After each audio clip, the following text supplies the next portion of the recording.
Hallo und herzlich willkommen auf meinem Kanal. Es ist wieder mal soweit. Ich bin unterwegs. Ganz ehrlich, heute notgedrungen. Ich habe sozusagen keine Wahl. Ich hätte noch ein paar Videos gehabt, Harzer Hexenstieg und solche Geschichten. Wie soll ich das jetzt sagen? Irgendwie habe ich nichts mehr. Sprich, ich muss jetzt für übermorgen was machen. Und da habe ich natürlich zum Gehen noch eine ganze Menge im Nähkästchen. Also Touren hätte ich genügend. Und so habe ich mich heute kurz entschlossen, gehe zu einer Räuberhöhle. Ob das mal eine Räuberhöhle war, ist so eine Sache. Es ist ein Teilstück von wieder dem Burgensteig, aber diesmal dem Nabarm nach. Da sind ja auch ein paar Burgen gewesen. Ja, und wenn du Lust hast, komm einfach mit. Wir werden sehen, was uns da so alles begegnet. Allerdings habe ich heute die kleine Herausforderung, dass es jetzt gleich 3:30 ist und ich dann später noch zur Nachtschicht gehe. Haben wir ein bisschen Spaß zusammen, wa? Ja, na dann schauen wir mal.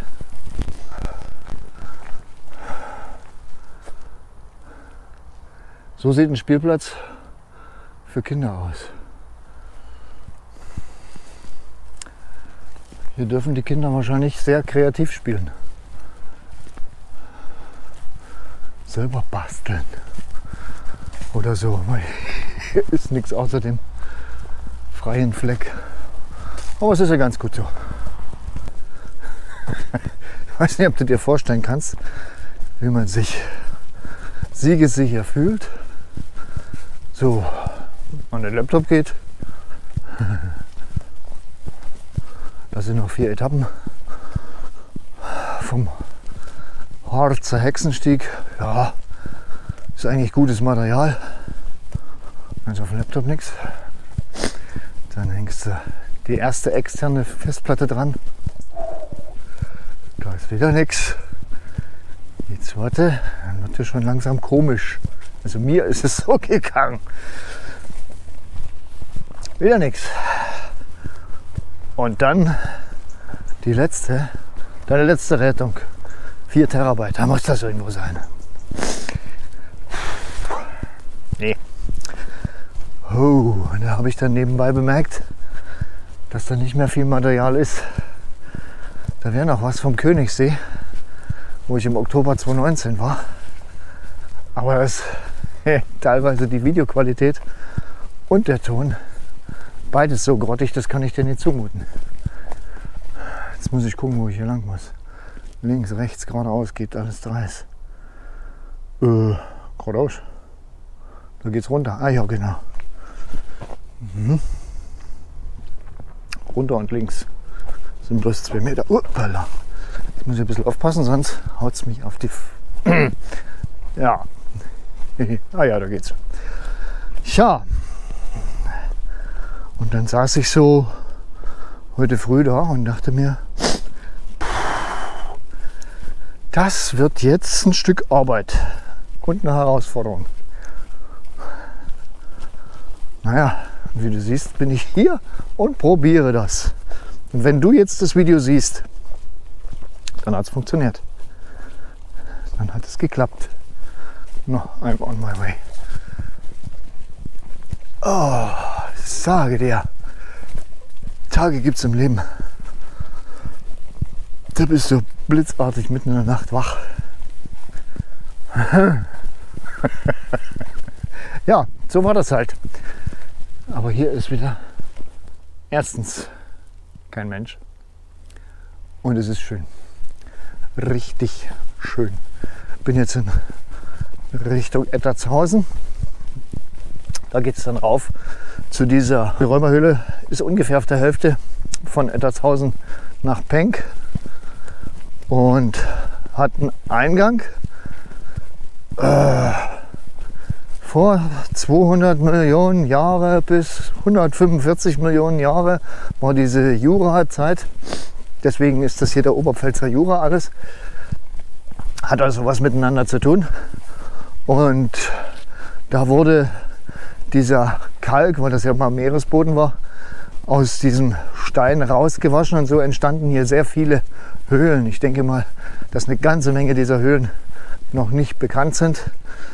Und die bekannt sind, diese, die wir uns nachher angucken, diese sogenannte Räuberhöhle. Die ist 25 Meter lang und ungefähr 7 Meter hoch. Also ist schon ein ziemliches Gerät.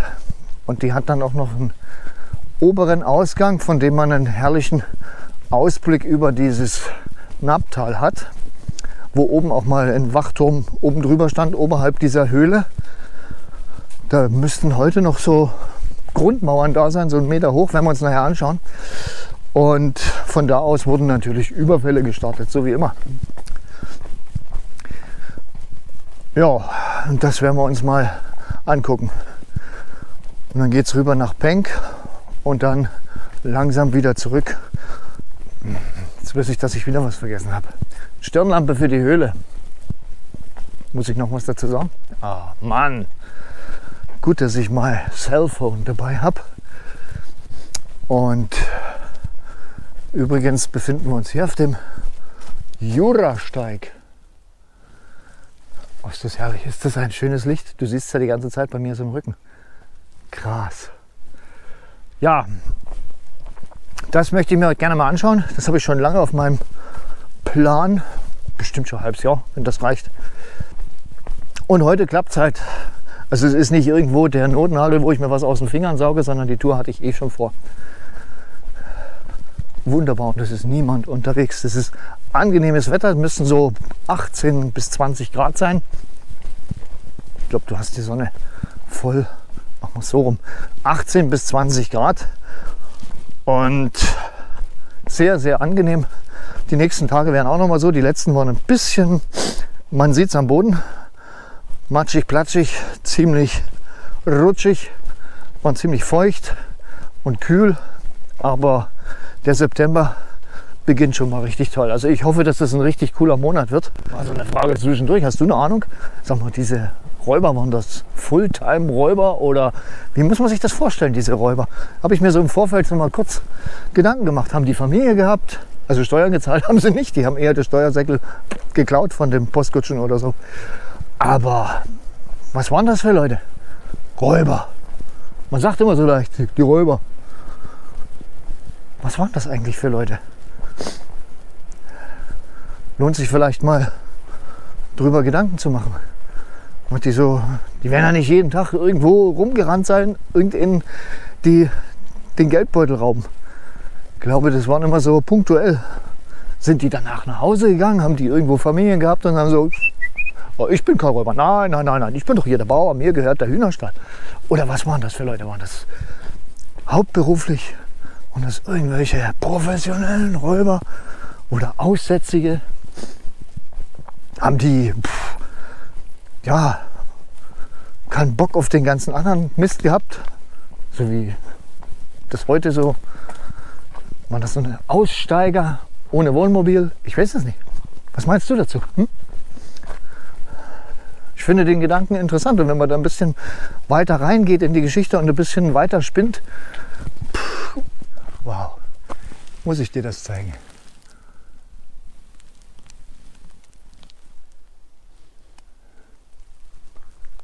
Ist das krass. Mein Gott, ist das schön hier. Bin ich froh.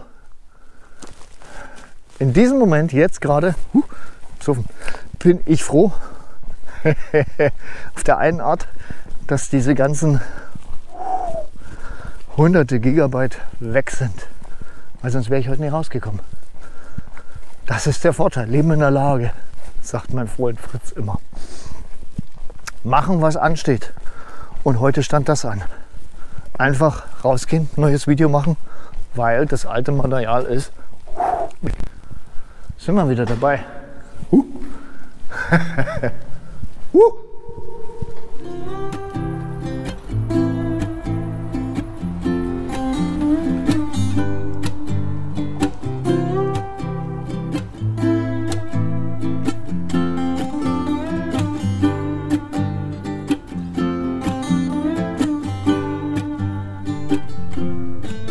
So, jetzt bin ich direkt unten am Naabufer.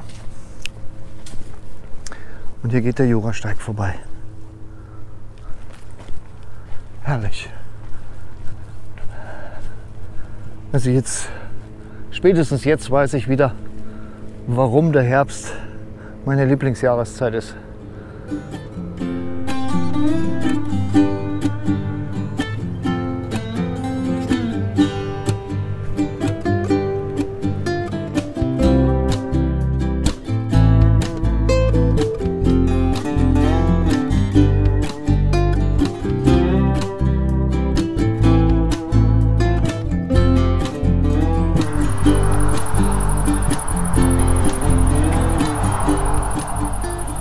Also wenn euch im Herbst mal das Bier ausgeht, hier wächst der Hopfen an der Straße.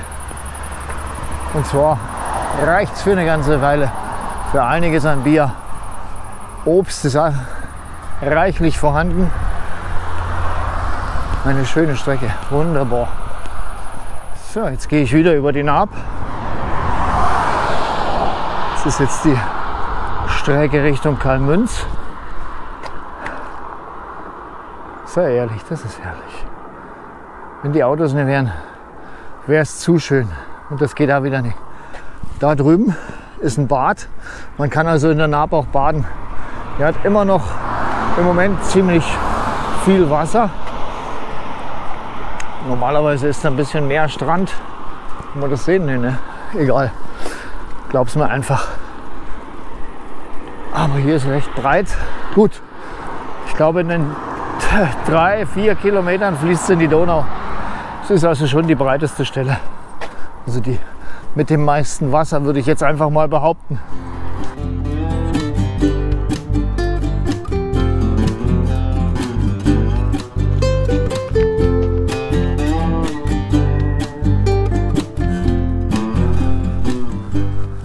Oh, dieser Pfad hier, herrlich. Wetter perfekt. Fast ein bisschen zu warm. Denn jetzt geht es berghoch, weil ja die Höhle oben ist. Und die Aussicht, klasse. So, jetzt haben wir es geschafft. Noch 50 Meter bis zur Räuberhöhle. Na dann bin ich gespannt, was uns erwartet. Aber ein schöner Pfad hier durch. Echt super. Aha. Gut, Aussicht ist nicht so toll, aber man hört die Straße. Man weiß, sie ist da. Ah ja, da ist die Höhle. Wow. Großer Platz davor. Aha.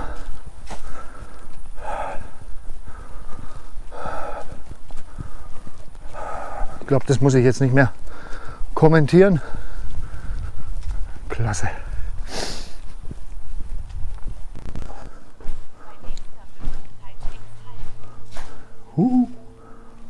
Da ist noch eine kleine Höhe. Wow.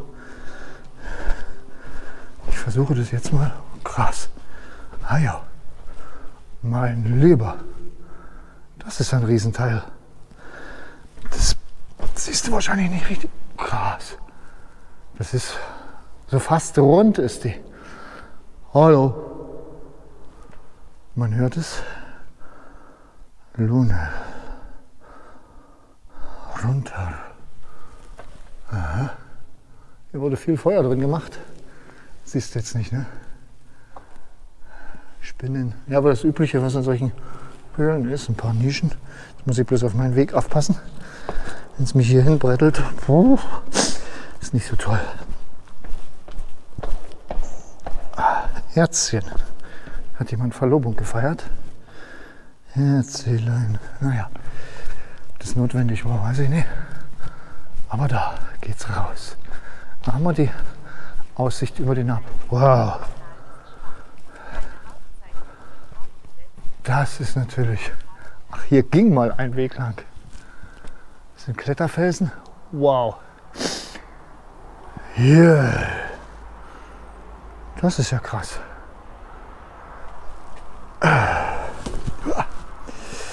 Aber da es ja um die Aussicht geht, scheuen wir keine Kosten und Mühen. Also das, liebe Kinder, bitte nicht nachmachen. Und die Erwachsenen auch nicht unbedingt, die sich damit nicht auskennen. Ein bisschen oh.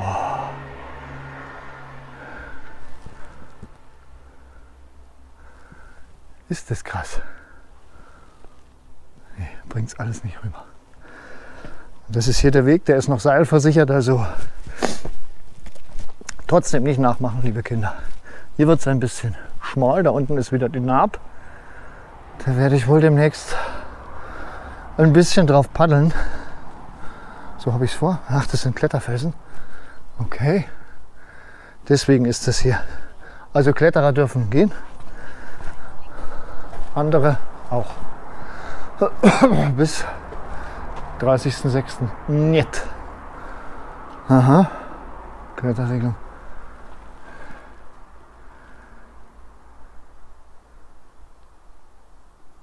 Ist das ein Traum? Groß. Meine Welt. Ja. Aha. Also hier gab es schon ein paar Feuerchen. Haben schon einige Leute genächtigt. Aha, da geht's hinter. Keine Ahnung, ob du das siehst. Das ist eine Mini-Höhle. Ja, hier ist auch Feuer. Die Reste davon. Balken zum Sitzen. Relativ frische Fußspuren. Das ist doch. Oh. Sag selber. Ist das ein Traum? Wow. Ganz ehrlich, die Räuberhöhle ist eine Sache, aber der Ausblick hier, weiß ich nicht, was ich dazu sagen soll.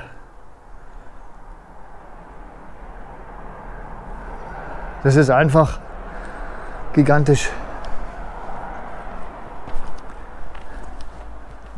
Herrlich. Da kommen wir her, da drüben aus dem Spalt. Das ist dieser Überhang hier. Die Bäumchen, die sich da festhalten, aus dem Fels rausgewachsen. Das Wasser läuft an ihm vorbei. Er sieht jeden Tag, wenn es regnet, dass das Wasser hier an ihm vorbeiläuft. Und da sitzt er drin. Er ist darauf angewiesen, das, was hier runter rieselt und was durch den Stein rinnt. Auf dieses bisschen ist er angewiesen und hat trotzdem grüne Blätter. Und jetzt beschwer du dich mal, wenn es kein Toilettenpapier gibt. Ganz ehrlich. Da wird man ganz klein, wenn man sowas sieht. Dort in der Wand komplett grün. Der Regen, wenn der gerade runterfällt, geht auch vorbei. Wahnsinn. Dort wieder so eine Art Baum, Strauch, noch ein kleines Pflänzchen. Fast so moosartig. Müssten wir uns eigentlich schämen, wenn wir uns über irgendwelche Kinkerlitzchen beschweren, oder? Mal ganz ehrlich. Das ist krass. Ich beschwere mich auch oft, ich meckere viel, wenn kein Internet da ist und lalalala. Natürlich. Aber dagegen, ganz ehrlich, ist das Pillepalle. Ist das, nee, nicht mal Kinderkram, das ist eigentlich beleidigend für die Pflanze. Und so gibt es viele Pflanzen. Ho, ho, ho. Erster Tag im September. Zeit in sich zu gehen, wa? Ich probiere es mal, vielleicht ist jemand da. Geh mal. Also dieser Aufstieg hat sich für mich gelohnt. Ich weiß nicht, wie du das siehst. So ein bisschen aus der Not geboren. Aber letzten Endes ein Kracher. Das hatte ich nicht vermutet. Ich glaube, am Höhleneingang war ich schon mal im Winter. Da ist dann die Höhle wegen der Fledermäuse gesperrt. Aber das hier, nee. Das habe ich nicht erwartet, hat mich umgehauen. Wow. Ist das schön. Aber wenn du siehst, wie braun die Naab ist, wie viel Material dort mitkommt, durch den vielen Regen hat er ziemlich hohes Wasser. Ich denke, das ist ein halber Meter mehr als normal. Fast ein Meter. Weil die Bäume haben alle nasse Füße. Diese Erlen sind überwiegend Erlen. Die vertragen nasse Füße, aber nicht ständig. Die wachsen gerne in Wassernähe. Aber wenn die nur nasse Füße hätten, würden die auch eingehen. Krass. Gehen wir wieder.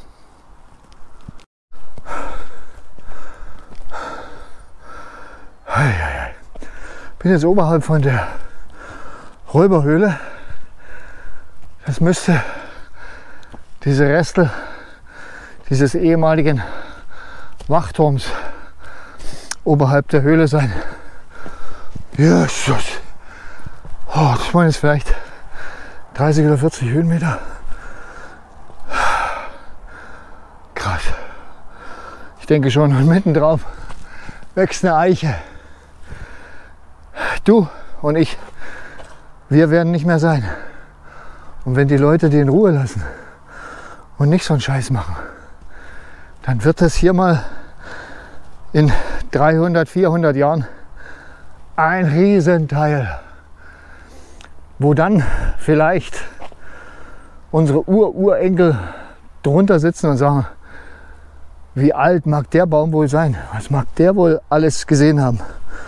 So wie ich und du heute an solchen Naturdenkmälern und solche Eichen sind das definitiv für mich. Stehen und manchmal in Gedanken fallen und drüber nachdenken, was in aller Zeit hat dieser Baum mitgemacht, sich nie beklagt, einfach weitergewachsen, jedes Frühjahr Blätter ausgetrieben, im Herbst abgeworfen, im Winter teilweise Äste abgefroren.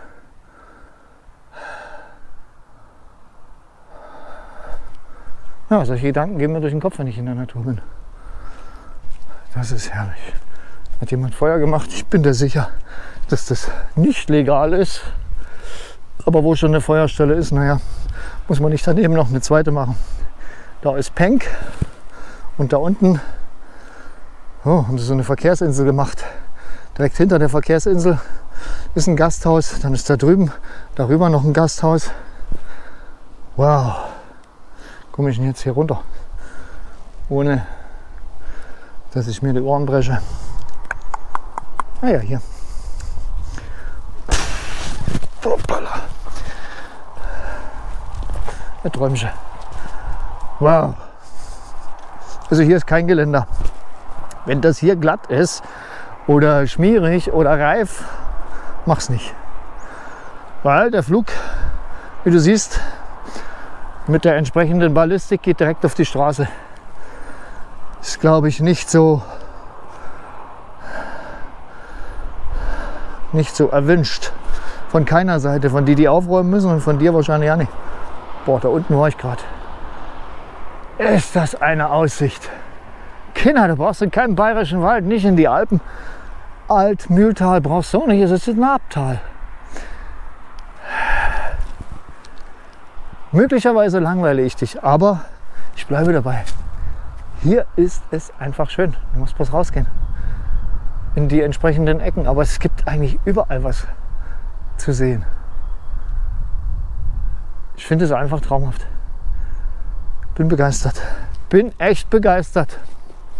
Und ich hoffe, du auch. Ich hoffe, ich kann dich ein bisschen anstecken, dass du jetzt im Herbst moving outside, okay? Geh einfach raus und schau dir an, was um dich rum alles Schönes ist. So, ich denke mal, hier geht es zu einem nächsten Aussichtspunkt. Lass uns mal, ja, das sieht so aus. Wow. Klasse. Bin jedes einzelne Mal bin ich überwältigt. Diese Kiefern hier vorne. Da ein paar vertrocknete Bäume. Sollten auch Kiefern sein, den Verästelungen nach sieht es sehr ähnlich aus. Also die sehen fast genauso aus wie die. Und hier oben aufgrund der Nährstoffknappheit werden die natürlich nicht annähernd so groß. So, nochmal, weil mir jetzt gerade der Akku abgeschmiert ist, weiß ich nicht, was drauf ist. Also ich befinde mich jetzt hier, man sieht es an unserem Freund Wonnebold, den ich auf den Burgensteigen an der Schwarzen Laber schon getroffen habe. Wenn du es nicht gesehen hast, schau mal in die Videos, ich verlinke dir das unten. Und hier sind wir an dem Burgstall Löweneck, der ein sehr kurzes Leben hat, wie diese Tafel verkündet. Ich mache es mal kurz. Von den Wittelsbachern um 1277 gegründet, springen wir ein bisschen in der Zeit und 1312, zwischen 1312 und 1316 wieder zerstört. Das heißt, hoppla, lange waren sie nicht da auf dieser Burg hier. Viel konnten sie nicht kontrollieren, ausrauben und so weiter. Überwachungsaufgaben. Blablabla. Okay, kommen wir zu Wonnebolds Wortkunde, weil uns das ja letztens so viel Spaß gemacht hat. Heute geht es um den Ausdruck jemandem etwas anhängen. Kommt von der mittelalterlichen Rechtsbrauch, Missetäter durch umgehängte Schandflaschen und Klapper oder Lastersteine äußerlich zu kennzeichnen oder auf dem Pranger durch einen umgehängten Zettel die Untat zu verkünden. War mal ein Türmchen oder sowas, da sieht man noch ein bisschen Rest. Komm, wir gehen rüber. Come on, keine Müdigkeit.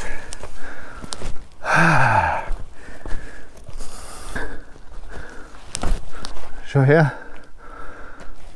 Das hat jemand später zusammengelegt, aber hier oben war diese Burg. Gut, die Bäume haben jetzt das ihre gemacht, aber siehst du das? Wie sich dieser Baum hier, diese Buche, krampfhaft in diesen Fels krallt. Das bisschen Steine, jedes bisschen nutzt, um Halt zu finden. Erstaunlich, immer wieder erstaunlich für mich, was die Natur so alles drauf hat.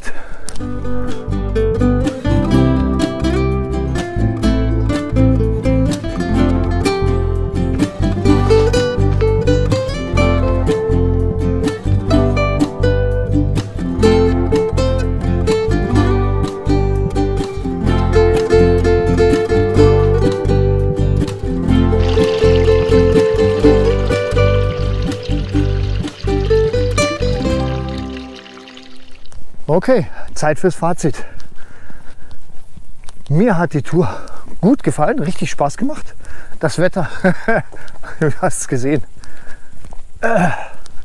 Der 1. September, das war ein Knallertag. Der August war ein bisschen durchwachsen. Die letzten Tage waren viel Regen, kühl. Heute früh waren es 8 Grad oder so. Und jetzt mit 20 blauem Himmel, hin und wieder ein paar Wolken. Fast ein bisschen zu warm für solche Strecke, für so einen Marsch. Weil letzten Endes, wenn ich auf 11 Kilometer komme, auf den Nachmittag mit, aber es war herrlich. Diese Räuberhöhle, ehrlich. Boah. Man liest ja 24 Meter lang, 7 Meter hoch, so passt schon. So 100 oder 200 Millionen Jahre alt. Was sind schon 200 Millionen Jahre? Heute zählt. Auf jeden Fall. Hinten raus, das war schön, diese Kletterstelle, dieser Ausblick. Krass. Jetzt muss ich bloß, ich würde auf links tippen. Jetzt muss ich mein Dandy fragen. Oh, ich bin komplett verkehrt. Na schön. Ich hätte da vorne links müssen.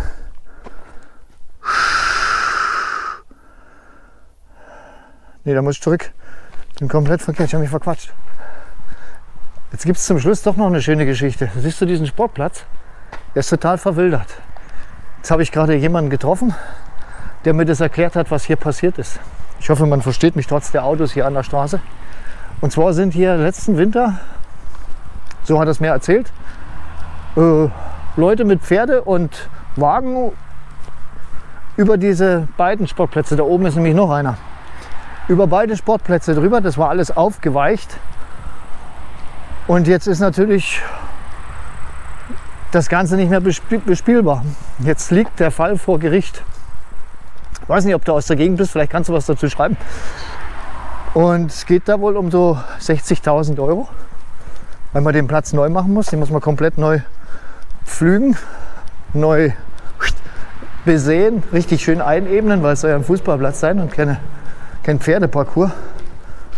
Auf jeden Fall, sowas habe ich noch nie gesehen und noch nie gehört. Also, das ist schon irre, was hier abgeht. Was manche Menschen so, seid mir nicht böse, aber ohne Hirn geht es auch und immer mehr. Das ist für mich heftig, sowas. Das ist krass. Sind die da mit den Pferden über die Plätze im Winter? Das dauert jetzt mindestens 3 Jahre, bis der angesät ist und fest verwachsen ist. Es sei denn, die nehmen sich Rollrasen, dann dauert es aber auch wieder eine gewisse Zeit. Und das wird dann richtig teuer. Wow, was man hier so nebenbei erfährt. Krass. Das ist... Ja, sowas kommst du nicht. Sei mal nicht böse, aber als Normalsterblicher kommst du nicht auf so einen Quatsch. Je. Okay. Das war's für heute und aus.